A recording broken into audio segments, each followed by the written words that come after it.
7h05 em Manaus. Hoje, terça-feira, 11 de maio de 2021. Bom dia. Bom dia a todos. Bom dia, Álvaro. Defesa Civil Nacional reconhece situação de emergência em Manaus. Isso pode acelerar a ajuda do governo federal. A Anvisa recomenda suspender vacinação da AstraZeneca em grávidas. Governador do Amazonas, Wilson Lima, libera terceiro pagamento de 2021 a beneficiários do Prosamin, Igarapé do 40 e Mestre Chico. E mais, rodoviários ameaçam fazer greve e Justiça determina multa de R$200 mil por hora. Caixa libera saques e transferências do auxílio emergencial para os nascidos em agosto. Na política, vamos atualizar sobre a movimentação da CPI da Covid em Brasília. Ministros e governadores devem ser ouvidos ainda esta semana. Na coluna O Poder, vamos discutir sobre a eleição para novos desembargadores do Tribunal de Justiça do Estado do Amazonas, que acontece hoje. Você também fica bem informado sobre o trânsito e as ocorrências policiais ao vivo. Este é o Jornal da Cidade de hoje, o seu Jornal das 7.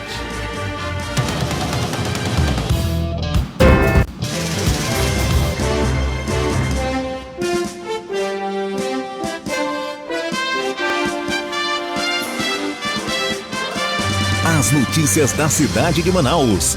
Polícia, emprego, comunidade, as últimas informações do Brasil e do mundo. Começa agora. Jornal da Cidade. Muito bem, agora 7h07 em Manaus. Vamos conferir as manchetes dos principais jornais do país. A gente começa com o Estado de São Paulo, Estadão. Orçamento secreto banca obra de pavimentação sob suspeita. Licitações questionadas pelo TCU somam 533 milhões.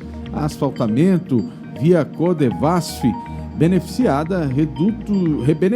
redutos de políticos.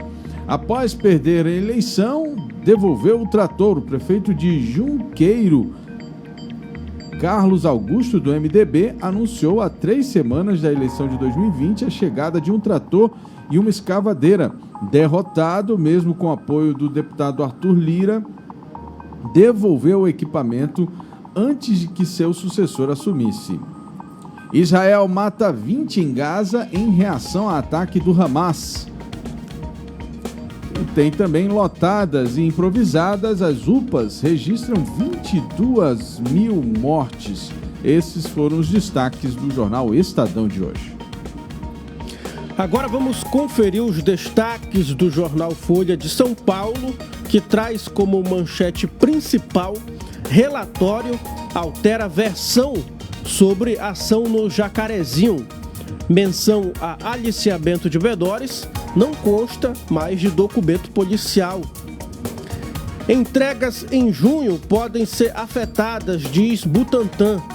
O diretor do Butantan, Dimas Covas, falou ontem na possibilidade de não haver matéria-prima para produzir novas doses de Coronavac após a disponibilização daquelas previstas para esta semana. E ainda, Anvisa barra para gestantes vacina da AstraZeneca. A Anvisa recomendou nesta segunda 10 a suspensão imediata do uso da vacina da AstraZeneca. Universidade de Oxford, a fabricada do Brasil pela Fiocruz em gestantes. A agência reguladora citou o monitoramento de efeitos adversos em mulheres grávidas, sem mais detalhes. De São Paulo, vamos a Minas Gerais, são 7h10 para conferir as manchetes do estado de Minas. Vacina a conta-gotas deixa país vulnerável. Quadro de Belo Horizonte que poderiam imunizar 50 mil por dia contra a Covid-19 se tivesse doses, mas tem longa fila e aplicação irregular reflete escassez nacional. Secretários lançam alerta e temem desastre. CPI denuncia a manobra de Pazuello. Integrantes da comissão da Covid sustentam que o general tenta no STF um habeas corpus para evitar risco de ser detido ao depor como testemunha. Zema apreensivo com risco de terceira onda. O governador Romeu Zema afirmou ontem temer uma terceira onda da Covid-19, pior ainda que a segunda, diante do surgimento de novas variantes do coronavírus. Bombeiros retomarão buscas em Brumadinho. O Corpo de Bombeiros retornará amanhã a maior operação de resgate do país. Essas foram as manchetes do Estado de Minas de hoje. Agora, às 7h11, vamos conferir aqui os destaques do jornal O Globo, que traz como manchete principal recursos para apoio. MP pede ao TCU investigação sobre orçamento paralelo. Deputados e senadores aliados tiveram 3 bilhões de reais liberados pela pasta de desenvolvimento regional. E ainda, planos de saúde podem ficar sem reajuste. Com a provável decisão da Agência Nacional de Saúde Suplementar, ANS, de não conceder reajuste aos planos individuais, deve crescer a pressão por mais transparência no cálculo dos aumentos de contratos coletivos que não são regulados pelo órgão. Decisão da ANS será tomada semana que vem. E também, país tem redução de 31% na média móvel de mortes em um mês. Número de vacinados com ao menos uma dose cresceu 55,6% no mesmo período. Para especialistas, é cedo para saber se queda se manterá e imunização tem de ser acelerada. Em Manaus, que traz em sua manchete, sob pressão, Bolsonaro confronta CPI e Supremo. Desde a instalação da CPI da Covid, o presidente da República intensificou a escalada de ataques à Comissão Parlamentar de Inquérito, ao STF e às medidas de restrição tomadas por governadores para combater o coronavírus. CPI da pandemia, Pazuello tenta escapar de depoimento. GDF quer vacina para professores e aula até agosto. Denúncia de racismo em grupos de zap de advogados. Olha só. E temos também madrugada de horror em feminicídio no Distrito Federal. Uma jovem de 22 anos foi morta a pauladas pelo companheiro no Itapuã. A PM chegou a ser chamada, mas a mãe do assassino negou agressões.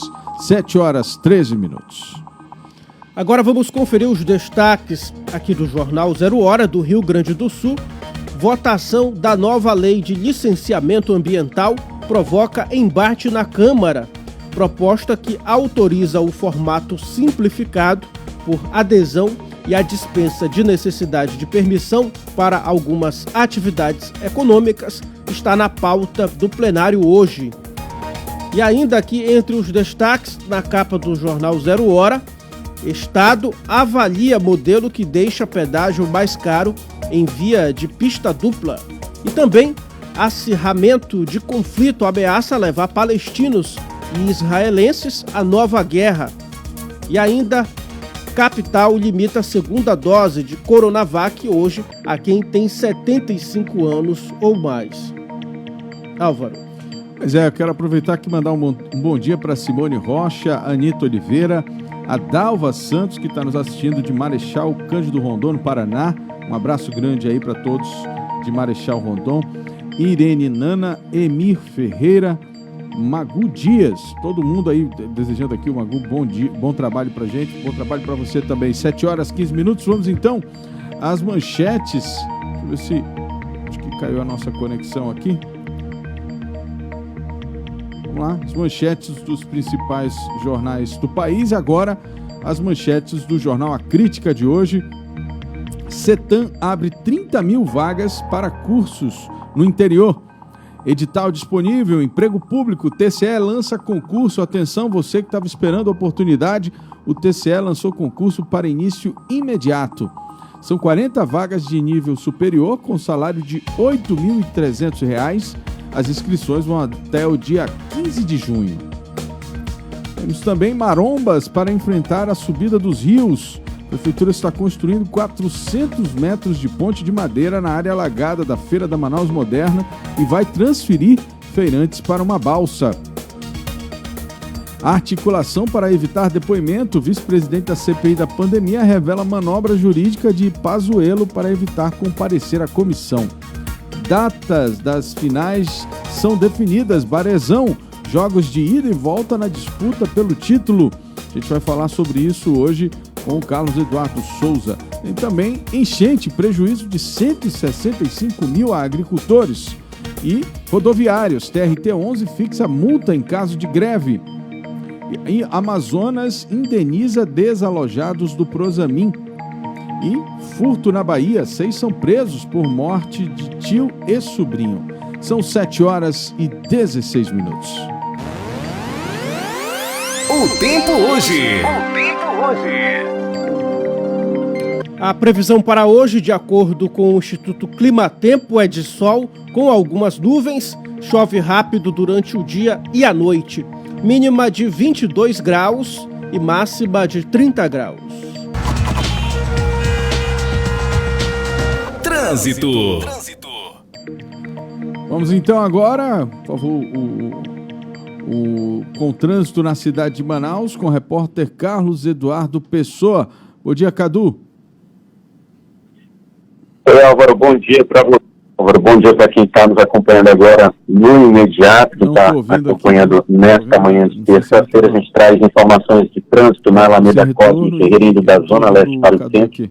O trânsito está carregado, lento também para quem está vindo da Avenida das Torres e vai entrar na Cosme Ferreira, vai passar ali pelo viaduto Gilberto Mestre, antiga Bola do Coroado. A Avenida Camapuã, passando pelo Núcleo 9, ali na Cidade Nova, naquela altura ali do Hospital Franciscano. O trânsito também está um pouco lento, ali tem uma faixa de pedestres e um semáforo, então ele retém um pouco mais, tem tempo para reter o trânsito, como tem bastante veículo passando nesse momento nessa região, e aí o trânsito está bastante disputado. O trânsito também na Djalma Batista, sentido centro-bairro, com lentidão.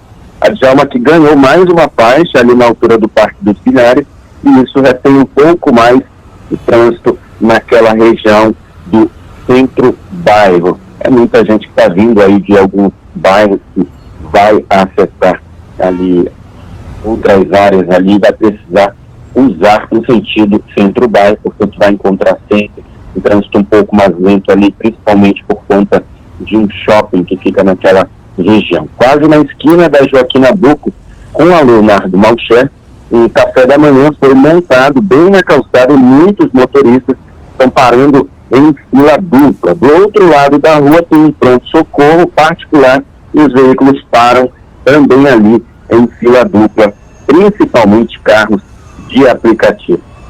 E a gente traz também uma outra informação a respeito de uma determinação da Justiça aí por conta de uma possível paralisação dos rodoviários. A gente tem a informação de que os rodoviários estavam pretendendo fazer uma paralisação aí na manhã deste domingo, eles que pedem prioridade para a vacinação contra a Covid-19, pagamento de salários e férias atrasadas, além de melhores condições de trabalho. Estão, segundo os rodoviários, com atrasos de pelo menos 3 meses.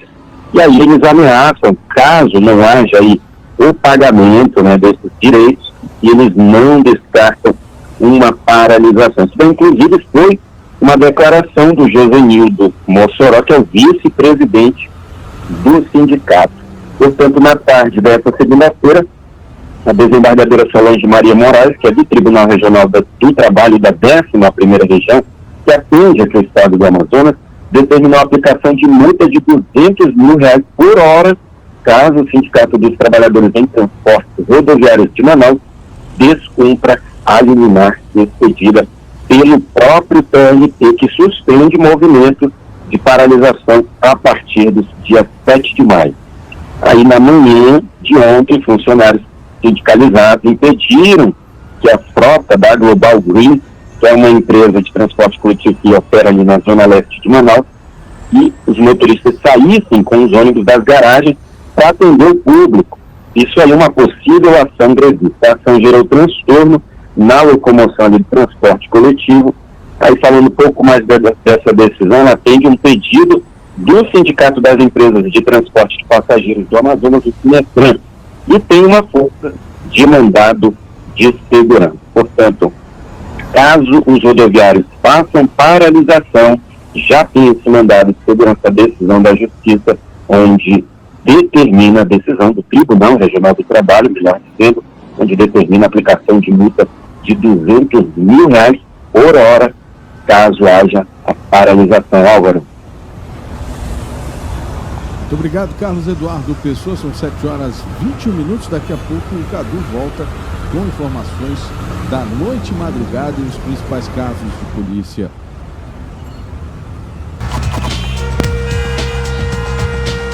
Trânsito. 7h21. Vamos agora às informações da Covid-19. O Brasil registrou 1.018 mortes por Covid nas últimas 24 horas, totalizando nesta segunda-feira 423.436 óbitos desde o início da pandemia. Se comparar com o número de terça-feira passada, é metade do número, no último dia 4 de maio. Apesar do número cair bruscamente no país, um único estado apresenta a tendência de alta das mortes, é o caso do estado de Roraima. O Amazonas confirmou mais 18 mortes por Covid, porém apenas 6 foram nas últimas 24 horas e 320 dos casos de doença foram registrados nesta segunda-feira. Com esse novo registro, o total de vidas perdidas para a doença chegou a 12.746. O número de casos confirmados desde o começo da pandemia subiu para 375.603. Jornal da Cidade. A primeira dose da vacina contra a Covid-19 já foi aplicada em 35.909.617 pessoas até esta segunda-feira. O número representa quase 17% da população brasileira.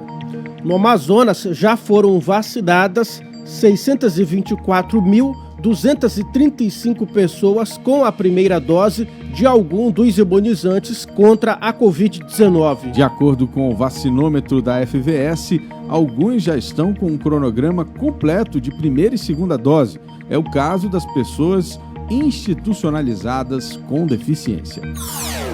A Agência de Vigilância Sanitária recomendou na noite de ontem a suspensão imediata da aplicação da vacina contra a Covid-19 da AstraZeneca Fiocruz em grávidas.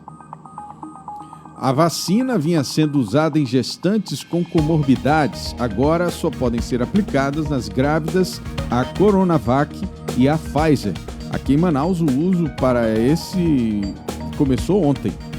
A agência reguladora diz em nota que seja seguida pelo Programa Nacional de Imunização a indicação da bula da vacina AstraZeneca e que a orientação é resultado do monitoramento de eventos adversos feito de forma constante sobre as vacinas Covid em uso no país. A Anvisa, no entanto, não relatou nenhum evento adverso ocorrido em grávidas no Brasil. Enquanto no Brasil estamos no embate da vacina para grávidas, nos estados, a Agência Reguladora de Medicamentos do país autorizou o uso em caráter emergencial da vacina Pfizer em jovens de 12 a 15 anos. O imunizante já estava em uso em maiores de 16 anos nos Estados Unidos. O país, inclusive, já estava vacinando toda a população acima dessa idade desde abril. O presidente Joe Biden prometeu na semana passada chegar a 70% da população adulta imunizada com ao menos uma dose até 4 de julho. Jornal da Cidade. Mudando aí agora de assunto, a Caixa Econômica Federal libera hoje os saques e transferências da primeira parcela do auxílio emergencial aos beneficiários que não fazem parte do Bolsa Família, nascidos em agosto e que receberam a parcela em poupança social digital no dia 22 de abril. O pagamento da primeira parcela do auxílio para este público terminou no dia 29 de abril. Para quem faz parte do Bolsa Família, os pagamentos foram até 30 de abril. Esses pagamentos da segunda parcela do benefício começam em 18 de maio para o público do Bolsa Família e em 16 de maio para os demais beneficiários. Olha, outro benefício que também foi liberado é o Programa Social e Ambiental dos Igarapés de Manaus, popularmente conhecido como Prosamin. O governador do Amazonas, Wilson Lima, participou ontem, segunda-feira, da ação de pagamento de indenizações, bônus moradia, auxílio moradia e fundo de comércio para 62 beneficiários cadastrados no programa.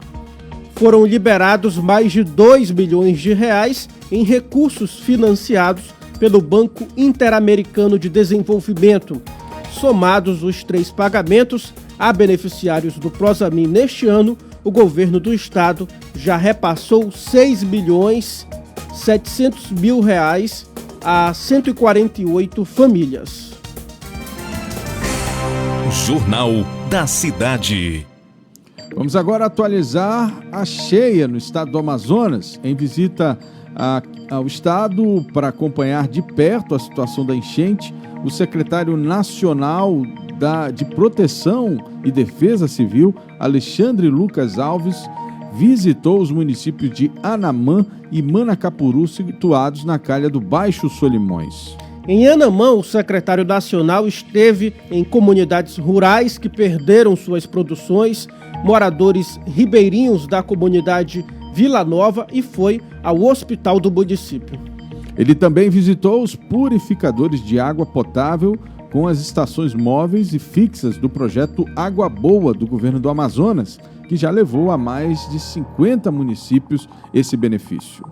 O secretário considerou muito importante a visita porque conseguiu ver a realidade da população. De acordo com ele, isso é importante na hora de decidir a liberação de recursos e apoio do governo federal. E você vê agora, nesse momento, as imagens que foram produzidas pela visita lá do secretário de Defesa Civil, a cidade de Anamã completamente submersa, né? Obviamente ainda num nível baixo de submersão, não estão assim completamente, as casas completamente, mas já invadiu praticamente todas as casas no município e realmente é uma situação difícil. Olha, o rio praticamente já tomando conta de toda a extensão na qual funciona ali na beira do rio o município. É muito triste essa situação. O secretário ressaltou ainda que o governo federal se fará presente com recursos para essas pessoas que estão sofrendo. Destacou ainda que o município de Anamã tem cerca de 13 mil moradores e 9.570 já estão sendo atingidos diretamente pela cheia. Isso dá mais ou menos 73% da população daquele município. 2.392 famílias estão sendo afetadas pelo desastre da inundação. Vamos acompanhar aí agora a fala do secretário nacional após essa visita aos municípios aqui do entorno da cidade. Vamos ver. E isso é muito importante para nós, na hora de nós decidirmos a liberação de recursos, o apoio do governo federal a essas cidades. Podem ter certeza que o governo federal se fará presente com recursos para que essas pessoas que estão sofrendo sejam socorridas. Acho que é uma boa... Opa, muito bem. Agora às 7h30 em Manaus, em Manacapuru, que tem hoje uma população aproximada de 98 mil pessoas, 12 bairros estão afetados pela enchente. Ao todo, 40.052 pessoas já foram atingidas pela subida do rio. Lembrando para você que 20 cidades estão em situação de emergência e a Defesa Civil do Estado analisa mais 22 municípios que solicitaram situação de emergência. Para você ter uma noção, 80% das cidades do Amazonas já estão sendo afetadas pela cheia. O Rio Negro está marcando agora 29 metros e 52 centímetros. Em 24 horas, o rio subiu 5 centímetros. Polícia. Muito bem, agora a gente vai acompanhar em qualquer ponto da cidade o Carlos Eduardo Pessoa, que deve trazer para a gente aqui as principais ocorrências policiais da noite e madrugada. A gente falava que está tendo uma espécie de disputa aí de espaço dessas facções, né? Parece que voltou a ter aí essa disputa. Bom dia. Já viu que na semana passado a gente já presenciou nesse tipo de disputa entre facções aqui em Manaus, que ocasionou aí na morte, né, no triplo homicídio que aconteceu lá no Mauazinho. Teve também em outra região da cidade de Manaus um duplo homicídio. Nem a chuva forte, chuva que caiu nessa madrugada lá naquele dia, impediu que esses homens fossem brutalmente assassinados. A gente volta a falar sobre esse assunto. Daqui a pouco eu vou falar um pouco mais sobre isso, Álvaro. A gente vai falar a respeito de uma tragédia que aconteceu na noite de ontem. Foi um homem identificado pelo IML como Alberlane da Silva Vieira, de 28 anos, ele que conduziu uma motocicleta, e um outro homem identificado apenas como Renato no IML. Eles morreram em um grave acidente de trânsito que ocorreu no quilômetro 2 da M070. Isso fica no distrito do Cacau-Pireira, pertencente ao município de Iranduba, passando ali da Ponte Rio Negro. Quem atravessa a Ponte Rio Negro ali pelo São Raimundo chegou do outro lado, e aí percorre alguns quilômetros, já chega ali no distrito do Cacau-Pireira. De acordo com testemunhas do acidente, o Alberlane, que era quem pilotava a motocicleta, ele tentou utilizar o canteiro central. E vale ressaltar que o canteiro foi construído ali justamente para que motocicletas e veículos maiores não ultrapassem ele, viu? Ele é um canteiro muito mais largo e ele tem uma espécie de suco, ele é mais fundo, justamente para que a água corra por ali e também para evitar a passagem de motocicletas. Mas o que os moradores ali daquela região fizeram? Eles construíram uma espécie de ponte, uma pequena ponte. Lá, essa dupla que estava nessa motocicleta foi tentar atravessar. Foi usada a imprudência no trânsito. Quando eles conseguiram chegar do outro lado da faixa, um carro modelo Hilux, uma picape, acabou atingindo em cheio os dois. Eles não resistiram, né, ao impacto, né, o choque ali da batida com esse veículo muito maior do que a motocicleta. Os dois acabaram morrendo na hora. Portanto, a gente já tem identificação desses dois. É o Alberlane da Silva Vieira, tem 28 anos, e o IML aguarda para confirmar a idade, também o sobrenome do Renato. Os dois foram removidos pelo Instituto Médico Legal. E ontem, a Rocam prendeu um rapaz de aproximadamente 18 anos por posse irregular de arma de fogo e também pelo crime de tráfico de drogas. Isso aconteceu no condomínio Orquídeas. Foi na Torre 20, no bairro da União da Vitória, fica na zona oeste de Manaus. Os policiais receberam uma denúncia anônima. Os policiais da Rocam têm um número, que é o linha direta da Rocam, e aí eles foram nesse carro. Ao chegarem no lugar, encontraram no apartamento 7 armas, 2 delas de fabricação caseira, muita munição, inclusive, viu, Álvaro, munições para fuzil calibre 5.56 e 7.62, além de cocaína, ox e maconha do tipo skunk. Portanto, era o que estava aí no apartamento desse rapaz, que acabou de alcançar a maioridade, tem 18 anos apenas, não teve o nome divulgado, Álvaro. Obrigado, Cadu, obrigado pelas informações. 7h35. Polícia. A Comissão Parlamentar de Inquérito da Covid irá ouvir hoje o presidente da Agência Nacional de Vigilância Sanitária, Antônio Barra Torres. A convocação de Barra Torres é resultado de 4 requerimentos apresentados à CPI. O primeiro deles, do senador Ângelo Coronel, questiona o fato de a Anvisa ter negado autorização à vacina Sputnik V, produzida pelo laboratório russo de Gamaleya. Ele deve falar sobre o processo de liberação de vacinas contra o novo coronavírus. A reunião está marcada para as 10 horas, horário de Brasília, mas enquanto não chega a hora de acompanharmos a CPI, vamos conversar agora com Carlos Eduardo Matos, direto de Brasília, que traz para a gente aí as informações desse momento, dessa nova bateria de depoimentos que se inicia hoje. Cadu. Bom dia, Álvaro. Bom dia, Tiago. Bom dia, Tiago. Tudo bem com vocês? Bom dia, Cadu. Tudo bem. Cadu, olha, falando aqui primeiramente do depoimento hoje do Barra Torres, o que dá a entender é que esse depoimento vai naquela linha que a gente estava falando, né?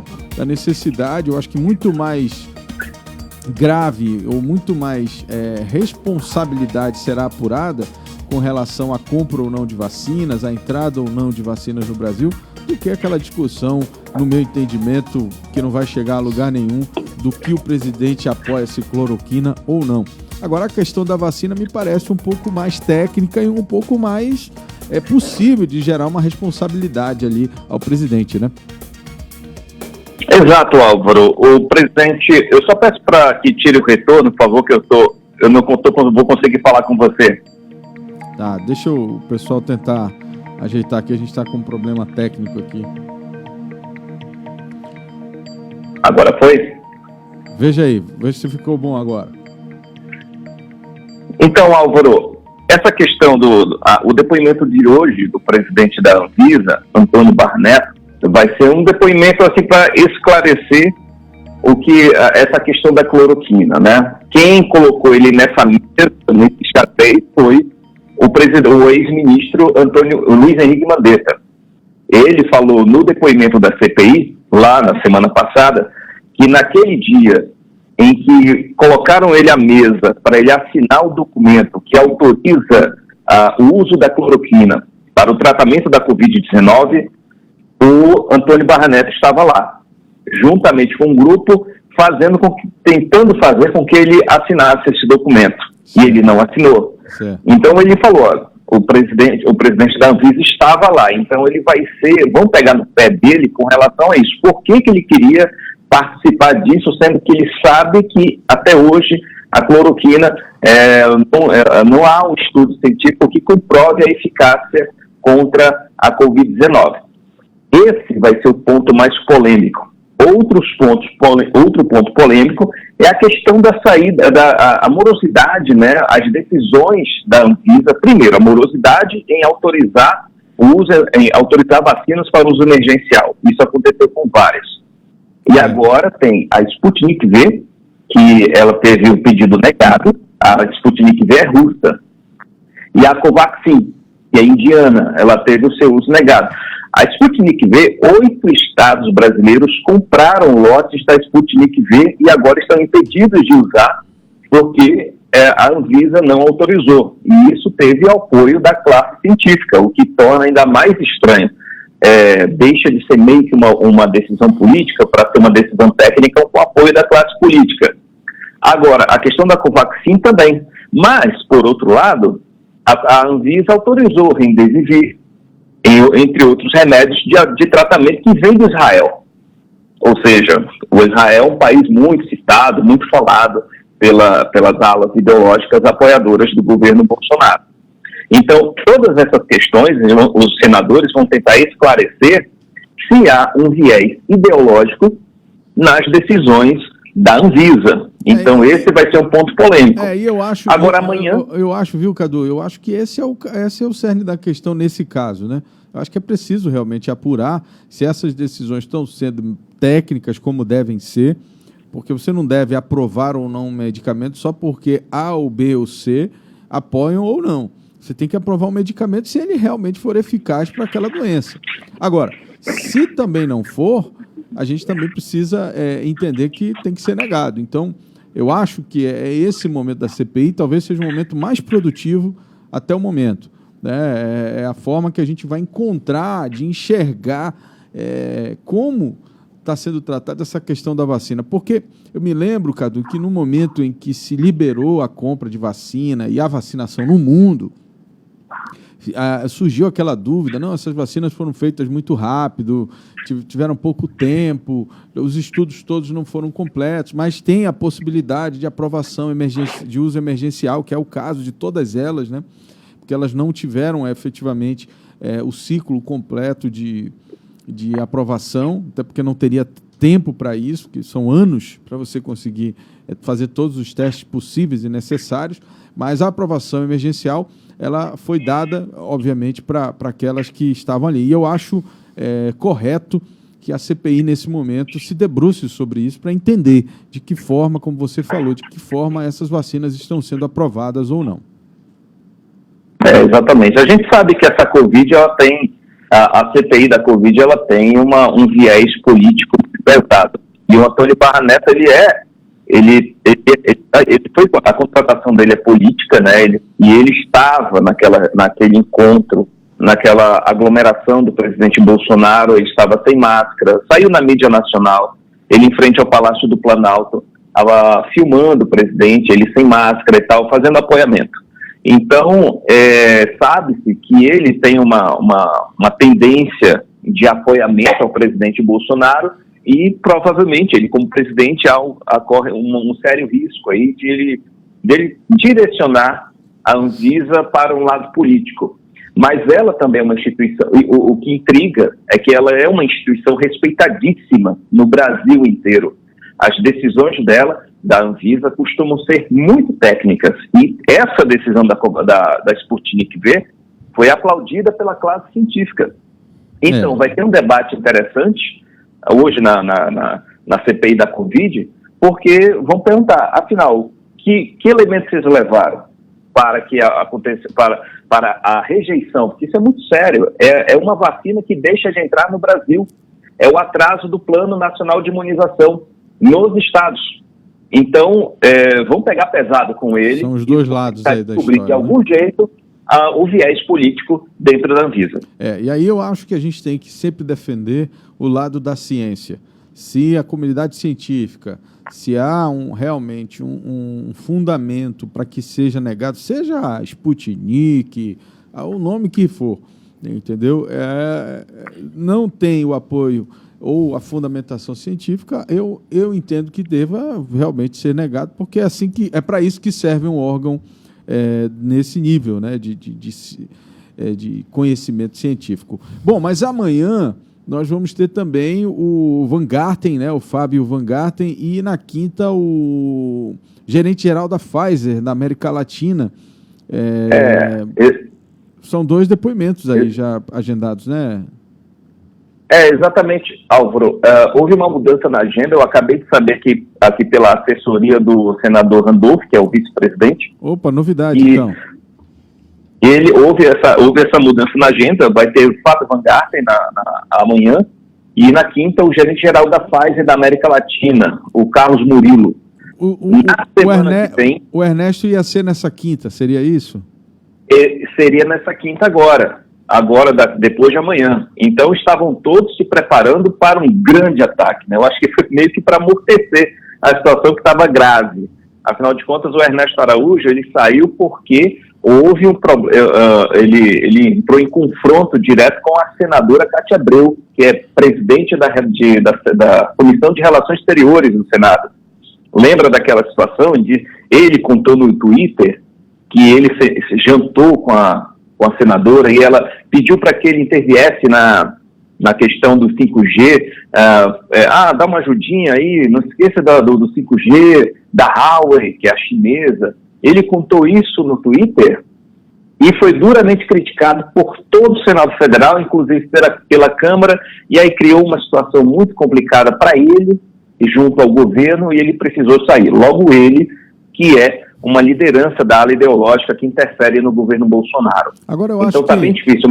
Viu? Eu acho, Cadu, que no caso dele, o depoimento, o que os senadores vão querer saber é a atuação dele na entrada ou não da fila de compra de vacinas do Brasil, naquele primeiro momento, né, em que havia uma dúvida se o Brasil iria ou não comprar, negociar, e o Ministério das Relações Exteriores, ele meio que faz esse meio de campo, né? E me parece que ele tem essas informações, né, do que aconteceu naquele momento. Exatamente, Álvaro. Mas o interessante, Álvaro, agora a assessoria do presidente da CPI, o senador Omar Aziz, entrou em contato conosco nesse minuto, informando a nova agenda para a semana que vem, dia 18 e 19, dia 18, Ernesto Araújo, dia 19, Eduardo Pazuello, e dia 20, Mayra Dias. Mayra Dias é uma das chefes do Ministério da Saúde. Ela é uma das lideranças e diz que é uma forte influenciadora da ala ideológica dentro do Ministério da Saúde. Ou seja, a semana que vem, se não houver nenhuma mudança na agenda, vai pegar fogo. Por quê? Ernesto Araújo, no dia 18, na terça-feira, na quarta, Eduardo Pazuello, dois personagens pesadíssimos nessa polêmica da Covid-19 no Brasil, e Mayra Dias, que é uma influenciadora do Ministério da Saúde. Ou seja, deixaram para a semana que vem a grande polêmica. Porque Fábio Van Garten amanhã não vai pegar tão pesado, porque a única coisa que o fez sair do governo foi a crítica que ele fez ao ministro Pazuello no Twitter, né? Ele falou, inclusive falou uma rádio, que o ministro Pazuello é ineficiente e incompetente. Ele falou isso, e aí gerou um mal-estar danado. Logo ele, que era o secretário de comunicação do governo Bolsonaro, um grande defensor da ala ideológica, e teve que sair porque pegou pesado com o próprio amigo, um próprio aliado, que precisava de apoio, ele foi lá e detonou ele. Então, a saída dele é por causa disso. Vão tentar colocá-lo contra a parede, né, para criar elementos contra o governo. Essa vai ser a situação.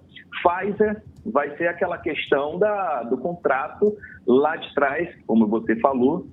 O ministro Pazuello, ministro Ernesto Araújo, naquela época, atrasaram, não assinaram aquele contrato da Pfizer para a compra de 70 milhões de vacinas, que a Pfizer foi lá e ofereceu. Olha, eu tenho aqui 70 milhões de vacinas para você, bora? E o que eles fizeram? Não responderam. E a Pfizer disse, olha, mandei convite, reservei 70 milhões e eles não responderam, toquei em frente. Então ficou aquele jogo de empurra-empurra, de acusações, que o governo disse, eu respondi, você que não fez. Não sei se você lembra, e essa polêmica aí da compra das vacinas, o Brasil poderia estar numa situação bem melhor na vacinação se não fosse esse atraso na compra, principalmente da Pfizer. Essa semana vai ser uma semana de aparar as arestas, buscar dados, né, buscar elementos, porque eu acredito que o bicho vai pegar na próxima semana. Estão empurrando para a semana que vem, viu, Álvaro? Vamos prestar atenção nesse movimento da CPI da Covid-19. Tá certo. Cadu, muito obrigado. 7h48, você volta amanhã aí com uma análise aí do que aconteceu hoje. Oi, Cadu. Oi, Álvaro. Oi, Cadu. Oi. Deixa eu só, antes de passar para você, de encerrar, eu queria dar uma informação nova que saiu agora no Diário Oficial, em edição extraordinária, ontem à noite. Certo. A criação da Secretaria Extraordinária de Enfrentamento da Covid-19, que é um órgão vinculado, é uma unidade que vai representar o Ministério da Saúde na proposição de diretrizes nacionais e implementação de políticas contra a Covid-19, em articulação com gestores estaduais e municipais. Vão dividir a responsabilidade do ministro com algum cargo que tem ali peso de diretoria abaixo do ministro, para o ministro não ficar tão exposto, né, Cadu? É exatamente isso. Exatamente. Esse decreto, essa Secretaria de Enfrentamento à Covid, diz a nota, promove remanejamentos e transformações de cargos e funções internas do Ministério sem ocasionar aumento de despesas. Ou seja, uma mudança de estratégia, tentando se alinhar com os estados e municípios, eu acho corretíssimo. Tá certo. Mas 2 pontos aí. Essa secretaria criada no imenso atraso. Após 400 mil após, mortes. Como diz o próprio presidente, após muitas caneladas, né, que poderiam ter sido evitadas, né? Pois é. E segundo ponto, ele está criando paralelo ao Comitê de Enfrentamento da Covid-19, que foi criado há meses atrás, em fevereiro, entre o Poder Executivo, Legislativo e STF. Não sei se você lembra, saiu numa manhã dessas aí, os 3 chefes dos poderes se reuniram, criaram o Comitê de Enfrentamento. Sabe, a última vez que eles se reuniram, só naquele dia. Eles não se reuniram mais, não houve. Ou seja, o governo desembarcou dessa coalizão, saiu desse Comitê de Enfrentamento e decidiu criar o seu próprio comitê. Assim. Já que ele viu que o presidente do Congresso, o presidente, que é o presidente do Senado, Bruno Pacheco, e também o presidente Arthur Lira já não estão o apoiando da forma como o presidente Bolsonaro gostaria. Então, vamos ver, o Ministério da Saúde já está criando esse comitê para trabalhar sozinho nessa questão. Cadu, muito obrigado. 7h51 minutos. Um abraço. Tchau, tchau. Até mais. Jornal da Cidade. Só o que importa. Opoder.com com Bruno Mazieri. Olha, Álvaro, o que aparentava ser uma eleição tranquila se transformou em uma disputa acirrada. A eleição para vagas de 2 desembargadores do Tribunal de Justiça do Amazonas está sendo alvo de uma verdadeira corrida entre os magistrados e, por isso, foi adiada do dia 27 de abril para hoje, 11 de maio. De acordo com os bastidores, a disputa maior é para a vaga de merecimento, deixada pelo desembargador Aristóteles Lima Turi, que faleceu em fevereiro deste ano em decorrência de complicações do novo coronavírus, mas tem o critério também por antiguidade. Bruno Mazieri já está na linha para falar conosco sobre esse assunto. Bom dia, Bruno. Bom dia, Thiago. Bom dia, Álvaro. Bom dia a você que nos acompanha na manhã dessa terça-feira. Realmente, hoje parece um dia muito importante para o Tribunal de Justiça do Amazonas por conta da escolha dos 2 novos desembargadores que, como você mesmo falou, Thiago, vão ocupar aí as vagas deixadas pelos desembargadores Sabino Marques e Aristóteles Lima Turi, esse último que faleceu devido a complicações da Covid-19 em fevereiro desse ano. Aí, a disputa deveria ter ocorrido em abril, final de abril, mas por conta aí dessa disputa toda, né, por conta das 2 vagas, acabou sendo agora nessa primeira quinzena aí de maio. O Álvaro, a gente vem conversando a semana inteira passada, né, Álvaro, sobre isso, e aí hoje de manhã a gente publicou uma matéria onde está dado como certo, de acordo com fontes nossas de bastidores aí, a eleição do Abraham Peixoto e da magistrada Onilza Guert. Ele para a vaga de merecimento e ela para a vaga de antiguidade. Pois é, ontem a gente conversou com várias pessoas, né? E assim, é quase que uma unanimidade de que serão confirmados esses 2 nomes. O Abraham Peixoto, que é juiz, também juiz eleitoral, né, durante muitos anos atua no Tribunal Regional Eleitoral, ou seja, tem uma força política grande por conta dessa atuação. Né? Um outro juiz que também participava dessa disputa, que é o doutor Marco Antônio, que é filho do desembargador Djalma, falecido agora também recentemente por conta da Covid, ele desembarcou da disputa, né? No meu entendimento foi um ato ali de preservação, né? Mas principalmente de composição, para que não ficasse mais acirrada a disputa do mesmo grupo, tendo em vista que o Abraham e o Marco Antônio fazem parte, obviamente, ali, são amigos, fazem parte do mesmo grupo político organizado dentro do Tribunal de Justiça do Amazonas, como acontece em qualquer instituição. Bom, o Abraham deve ser confirmado hoje pela maioria dos votos, mas a gente acompanhou isso, né? Teve uma movimentação forte de pelo menos outros 3 juízes nos bastidores, né, Bruno? Isso mesmo, Álvaro. Na verdade, 3 juízes também entraram fortemente na disputa, que foi o doutor César Luiz Bandeira, que é casado com a desembargadora Graça Figueiredo, a doutora Misa Thelma, né, também, que é bastante conhecida, e o doutor Roberto Santos Taketomi. Os três encabeçaram aí uma disputa, mas não devem conseguir os votos necessários para compor o pleno do TJ, apesar de todos os esforços aí feitos por ele nos últimos dias. A Bandieira tem muita influência, né, por conta da esposa, que é a desembargadora Graça Figueiredo, né? Então, obviamente, ela tem um peso dentro da corte. Que já foi presidente do tribunal, foi presidente, né, do tribunal, foi corregedora, tem uma atuação forte, conhecida, né, dentro do Poder Judiciário e, obviamente, deve ter trabalhado forte aí na eleição do seu esposo. Mas, como a gente fala, lá o que vale a maioria e o que vale também, Bruno, é o voto, né? A gente aqui fala naquilo que está ocorrendo nos bastidores, mas como a eleição só acaba, é que nem a partida de futebol, só acaba quando os votos são computados, agora são 7 horas e 56 minutos, nessas próximas 2 horas ainda pode acontecer alguma mudança, que eu acho difícil, mas pode acontecer. Então a gente vai esperar o resultado da eleição. Qualquer resultado diferente disso seria uma surpresa, né, Bruno? Seria uma surpresa. A gente sabe que essas votações, né, essas escolhas, elas já são pré-agendadas, por assim dizer. Elas são debatidas antes, né, Bruno? Elas são debatidas. Existe um corpo a corpo, né, Álvaro? A gente sabe que existe aí essa ligação entre os desembargadores. Enfim, é um efeito manada. Um vota, alguns outros vão junto, acompanham o voto, enfim. E eles, na verdade, avaliam também o que é melhor para o Tribunal de Justiça. Exatamente. Como o tribunal vai trabalhar os próximos dias, os próximos meses e anos com aqueles desembargadores novos. Então a gente vai acompanhar toda essa votação no site O Poder, vai estar lá todas as informações, provavelmente a gente vai fazer uma live também sobre isso, e aí vai explicar para todo mundo e mostrar o resultado para todo mundo que nos acompanha aí diariamente.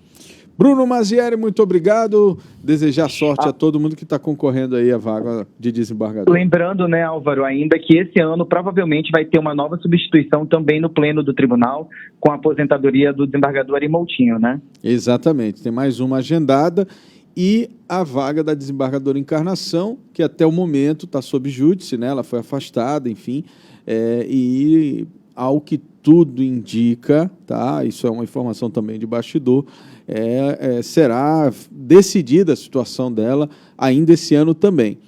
Se a decisão for pela aposentadoria dela, abriremos aí mais uma vaga esse ano. Se continuar do jeito que está, ela vai continuar um juiz assumindo a sua vaga provisoriamente até que essa disputa aí, né, esse julgamento seja concluído lá no CNJ. Então podem haver 2 mudanças ainda nos próximos meses, né? Possível. Uma certeza, que é do desembargador Ari, que é pela compulsória, né? Pela aposentadoria normal, atinge os 75 anos, tem que aposentar. A outra, a informação que a gente tem é que está sendo movimentado o processo e deve sair uma decisão logo, logo. Então, a gente pode ter até 2 vagas novas até o final do ano. E tudo isso você acompanha no site O Poder. É isso aí. 7 horas e 58 minutos. Opoder.com com Bruno Mazieri. Vamos falar de economia. Saiba agora os valores dos produtos da cesta básica aqui na capital, de acordo com o site Busca Preço da Cefaz. Nas ofertas de hoje, vamos falar sobre o preço da farinha amarela, que está no menor valor de R$ 4,70. Isso em algumas redes de supermercados. O valor máximo do mesmo produto e da mesma marca é de R$ 6,30 em alguns pontos da capital. Pois é, a gente não pode esquecer que o preço do produto é de acordo com a marca e o tipo. A farinha da ovinha, por exemplo, varia a partir de R$ 12,00, ou seja, bem maior que o preço da farinha amarela tradicional, em grande parte dos supermercados. Se quiser acompanhar o preço de outros produtos da cesta básica, é só acessar o site Busca Preço Cefaz. Os preços são de todos os supermercados que usam a nota fiscal amazonense. Agora, rapidamente, falar de emprego. Cine Manaus oferta 94 vagas hoje em várias áreas de atuação.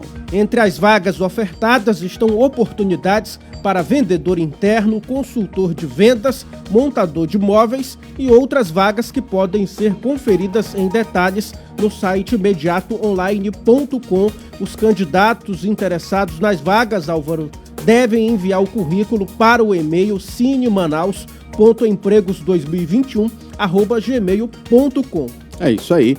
Essas são as informações para você que está buscando uma oportunidade. Só repetindo, cinemanaus.empregos2021@gmail.com. São 8 horas em ponto.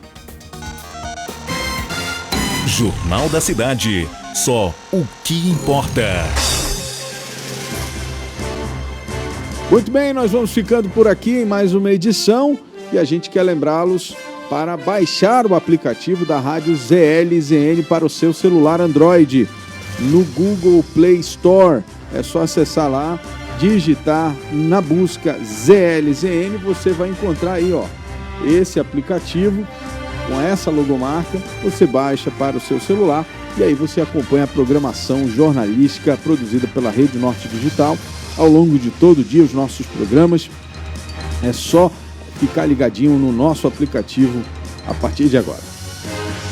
Você acabou de conferir o Jornal da Cidade, o seu noticiário das 7 da manhã, de segunda a sexta, aqui no site Imediato. Você tem ainda hoje, às 11 horas da manhã, o programa Imediato e o Povo, é um programa de comunidade mostrando a situação dos bairros da cidade, com a apresentação de Edila Chaves, tem reportagem de Jonatas Souza, enfim, material muito legal. E às 4 da tarde você acompanha o programa policial da internet, apresentado por Eudógio Gonçalves, o Manaus 190. Essa edição teve a apresentação de Álvaro Corado e Tiago Gonçalves. Transmissão e operação de áudio de John Andrew, produção e edição de Jonatas Souza, apoio técnico de Marcos Mendonça e Pablo Medeiros. Todo este conteúdo é produzido pela equipe da Rede Norte Digital. Muito obrigado pela sua audiência. Um ótimo dia para você. A gente deseja a todos que estão sofrendo com as alagações aí no centro da cidade, nos municípios aqui ao redor da Calha do Rio Negro, que Deus possa conceder a todos vocês um período de dificuldades com menos sofrimento, com mais ajuda e mais solidariedade, porque isso passa logo. É o que a gente deseja. A gente se encontra então amanhã no mesmo horário aqui, às 7 horas. Até lá. Até amanhã.